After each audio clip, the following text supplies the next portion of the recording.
ഒരു ചെറിയ അവകാശം ചോദിച്ചതിന്റെ പേരിൽ ചേട്ടന്മാർ മുഴുവനും അനുജനോട് പിണങ്ങി. ഈ അനുജൻ ബാപ്പ മരിക്കുന്ന യതീമാണ്. അയാളെ പോറ്റി വളർത്തിയത് ചേട്ടന്മാരാണ്, ശരിയാണ്. എന്നാലും ബാപ്പാന്റെ സ്വത്തിൽ അവകാശം തീരൂലല്ലോ. അവകാശം ചോദിച്ചതിന് എല്ലാവരും പിണങ്ങിപ്പോയി. എന്താണ് സഹോദരങ്ങളെ നമ്മൾ ഈ കേൾക്കുന്നത്?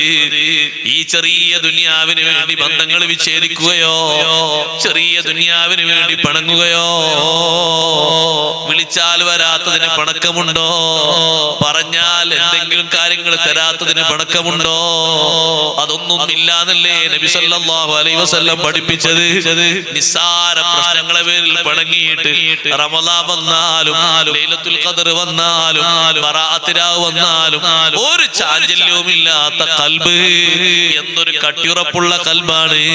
അല്ലാഹു നമ്മുടെ കൽബൊക്കെ നന്നാക്കി തരട്ടെ. ഏതെങ്കിലും ഭാഗത്ത് നമ്മുടെ സ്വന്തം കാരണത്താലോ അല്ലെങ്കിൽ അപ്പുറത്തുള്ള കാരണത്താലോ ഒരു അബദ്ധം സംഭവിച്ച് ഇപ്പോഴും ബന്ധവിച്ഛേദനം നടക്കുന്നുണ്ടെങ്കിൽ, ബന്ധം മുറിച്ച ആളുകളെ അല്ലാഹു ലഅനത്ത് ചെയ്തവരാ, കുടുംബ ബന്ധം മുറിച്ച ആളുകളെ അല്ലാഹു ശപിച്ചവരാ. ഉലൈകല്ലദീന ലഅനഹുമുല്ലാഹ്.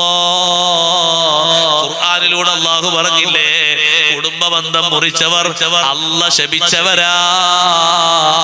അല്ലാഹുവിന്റെ ശാപം ഏറ്റുവാങ്ങരുത്. അതുകൊണ്ട് ഒന്ന് താന്നു നിന്ന് കൊടുത്തിട്ടാണെങ്കിലും ശരി, പണക്കം മാറി നന്നാകണം.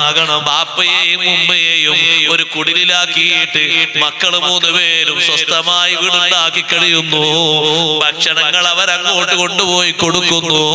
ബാപ്പാനോടും ഉമ്മാനോടും ഇങ്ങോട്ട് വരാൻ പാടില്ല എന്നാണ് തീരുമാനം.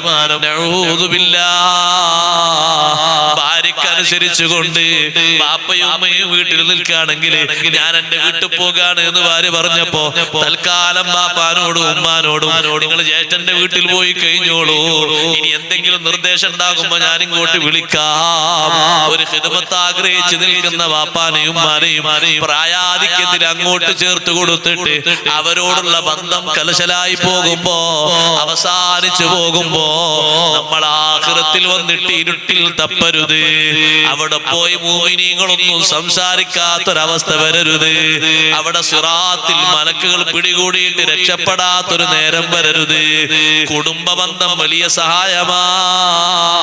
സിറാത്ത് പാലം വെക്കുന്ന സമയത്ത് 2 എണ്ണമല്ലേ വിളിച്ചു പറയുമെന്ന് നബി സല്ലല്ലാഹു അലൈഹി വസല്ലം പറഞ്ഞത്. ഒന്ന് അമാനത്താണ്, മറ്റൊന്ന് കുടുംബ ബന്ധമാണ്. ഒരു മനുഷ്യനെ പിടികൂടാൻ വേണ്ടി നിൽക്കുമ്പോ അമാനത്ത് വന്നിട്ട് പറയും, അയാൾ അമാനത്തായി അല്ലാഹു എന്നെ ഏൽപ്പിച്ചിരുന്നു. ഒരുപാട്